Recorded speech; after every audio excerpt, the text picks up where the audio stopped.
Hello guys, welcome back to 1 Minute IT Shot. In this video, I'll show you how to check if your iPhone is brand new, refurbished, or a replacement device. You only need a few seconds to find out, so let's get started. First, open the Settings app on your iPhone. Scroll down and tap General. Next, tap About at the top. Now look for Model Number. If you only see the part number ending with a slash, simply tap on the model number once to switch to the model identifier that begins with a letter.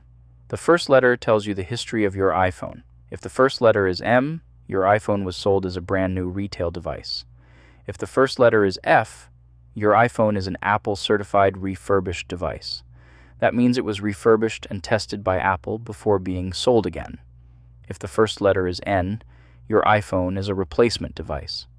Apple usually provides these when replacing an iPhone through a repair or service request.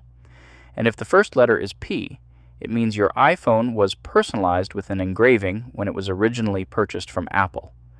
This quick check is especially useful if you're buying a used iPhone and want to know its history before making a purchase. And that's it. That's how you can check whether your iPhone is brand new, refurbished, or a replacement device in just a few taps. If this video helped you out, leave a like, subscribe to 1 Minute IT Shot, and I'll see you in the next one.